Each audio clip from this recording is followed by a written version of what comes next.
the major thing tó trend nígbà yẹn is 6 pieces, àwọn peplon top, àwọn kíní. But ní ìsìn fashion ti go far gan.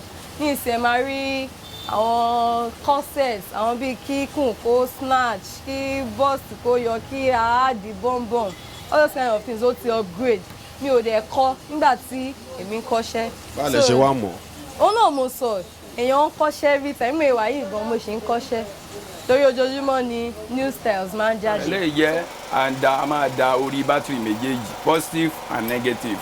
Eléyìí wà fún tá bá fẹ́ lọ tú bátìrì láyà tá máa fi ṣiṣẹ́ lélẹ́yìí òun lélẹ́yìí. Eléyìí la máa fi dá orí bátìrì lu lẹ́yọ kọ̀ọ̀kan tá máa fi jò. Eléyìí la máa fi sí ilé ẹ̀ pa. Eléyìí jẹ́ John start lélẹ́yìí. Ohun tẹ́ ìyẹn wà fún nìyẹn. Eléyìí wà fún pé tá bá fẹ́ test bátìrì pé bátìrì wà òkè àbí ò wà òkè. Eléyìí wà fún pé a fẹ́ gauge omi bátìrì. A bá fẹ́ gauge omi bátìrì lélẹ́yìí wà fún. Red kò dá mọ́, normal nìyí. Green yẹn ó wà òkè. Ó bá dẹ̀ ti high tó ti kọjá bí báyìí, a máa miss ẹ̀ tó jẹ́ pé ó máa normal padà tíṣẹ̀ máa dúró tí ò ní sí wàhálà. Àwọn èèyàn dúdú rí nǹkan dúdú bẹ́ẹ̀ nǹkan mọ̀rẹ́ bá yànnà náà yẹn náà ò ẹjọ́ mà. Kampala cake ni à ń ṣe yìí a nípo gbogbo ẹ̀ pọ̀ tán a máa fi brownie sí a wà nípo gbogbo ẹ̀ pọ̀ pátápátá kan máa mix ẹ̀ fẹ́rẹ́fẹ́ ni a nípo pọ̀ a máa ra máa ṣe báyìí ó ní Kampala.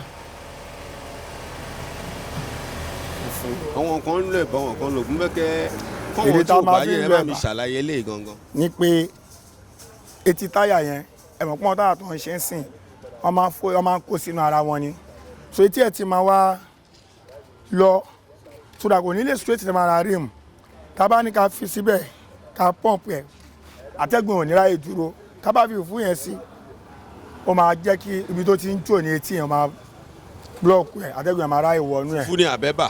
À ń lo fufu à ń lo ẹ̀bà méjì kò sí ti tó lè wọnú méjì. Ìgbà míì títẹ́ tí táyà bá da a máa lo oil, ìgbà míì a máa lo omi nìkan level pé léyìí tí táyà ẹ̀ kò smooth dáadáa kò straight ló yẹ kí n lo fufu. Tí in case téèyàn bá fẹ́ order wọn ní àwọn fẹ́ hems, this is one of àwọn pattern hems, so hems lélẹ̀.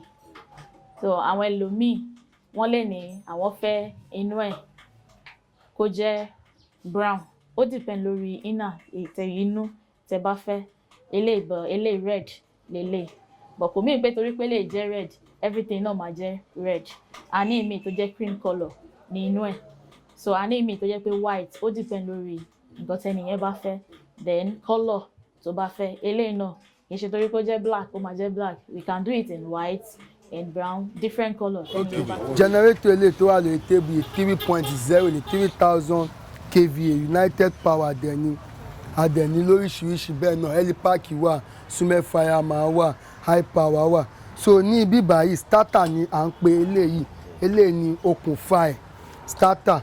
Then ó ní carburetor náà, carburetor ní eléyìí. Kí a tó débi carburetor a ní air filter box yẹn cover ẹ̀ ní eléyìí, ó ní fóòmù ní inú, ó dẹ̀ ní bí a ti ṣe ń ṣí náà in case tí generator bá ṣe overfloating báyìí ni òun ṣe ń wà ní tiẹ̀.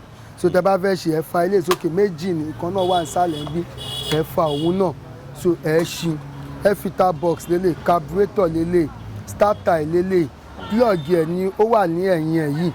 Then èyí náà òun là ń pè ní starting coil ẹ̀, òun ló máa ń mú iná wá tí ó fi ń start.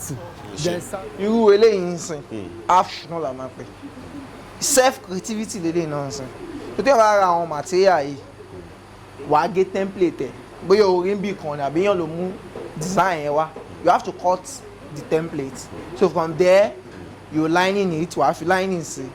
Irú machine sin zigzag machine náà ń pè ẹ lè rí ṣàṣà níbi téèyàn ti lè rí ní kákàkiri kan owó ẹ̀ wọ́n, so zigzag yìí ló máa yẹ kí iṣẹ́ yàtọ̀ sí táwọn yẹn. So lẹ́yìn ìgbà tá a kọ́pù ẹ̀ tán a fi zigzag sí ara àpọ̀ ẹ̀ adẹ̀ parí adẹ̀ lẹ́mọ́ sóòlù, so òun náà rí. Tẹ́ bá fẹ́ ṣeré lé tí màtíríà yẹn bá pé bẹ́ẹ̀ ó lè tèkì ní bí wákàtí mélòó ń gbé. Tá a fẹ́ ṣeré lé pé màtíríà yẹn pé pé wọn kò dà wá láàmú ó pẹ́ ju bóyá títí 2 hours. ẹ ti parí ẹ̀. fọwọ́n tó wá wò ilé bí èlò ní ilé ìbàdàn àwọn máa tẹ̀lé lọ́jà báyìí. táwọn máa ta ilé lórí gbáǹsì 20,000 naira lé. béèyàn ń pọn mẹ́ta kó sàti lówó lọ́wọ́. iṣẹ́ níṣẹ́ jẹ́. iṣẹ́ níṣẹ́ jẹ́. ẹ̀yin ará mi. iṣẹ́ níṣẹ́ jẹ́. béèyàn ń ru yẹ̀pẹ̀ tà kó lówó lọ́wọ́. iṣẹ́ níṣẹ́ jẹ́. Ẹkú Ojú Lọ ètò tuntun iṣẹ́ ọwọ́ mi ní orí amóhùnmáwòrán Nigbati fún gbogbo oníṣẹ́ ọwọ́ pátápátá.